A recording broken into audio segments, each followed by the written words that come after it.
Magandang hapon sa atin mga brother, no. Habang ako'y nagmumotor din palabas ako din sa amin may napansin ako na naputol na puno. Ibo-voice over na lang natin nga mga brother kasi nasira yung mic namin kanina, hindi nag-record yan. Kita nyo naman may natumbang puno, hindi tayo makalabas kanina. Kaya ginawa ko, kumuha ako ng gulok, umuwi ako sa amin at puputulin ko ang punong ito mga brother, no. Yan, inumpisahan ko ng putulin yan, naputol na ang isa. Dahil nga siguro ng pagkakahangin kanina, ang lakas kasi ng hangin kanina nung bago ako lumabas, no.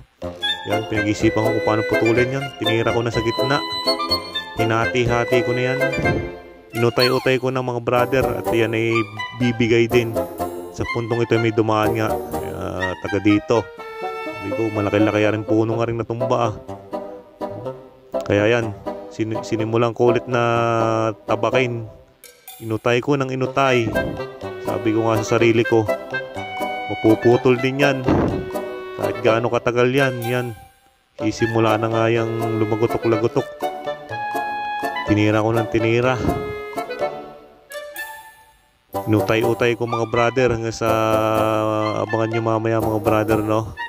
Yan, hindi naman siya ganun katigas kasi puno naman ng papaya, madali-dali.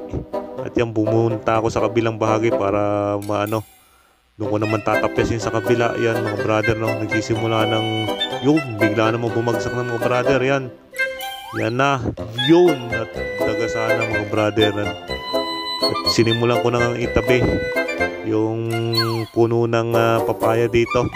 Ginilid ko na para makadaan yung mga sasakyan mga brother, no.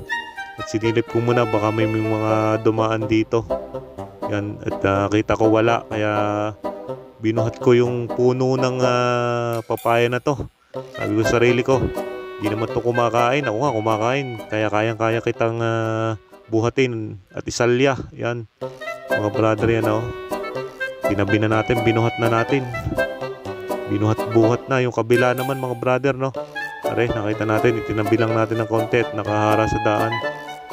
Butit walang mga wire na naputol mga brother, no. Yan, tatabi na natin yan mga brother, no. Yan, binuhat ulit natin, sinipa-sipa lang natin mga brother. Yan, maraming salamat.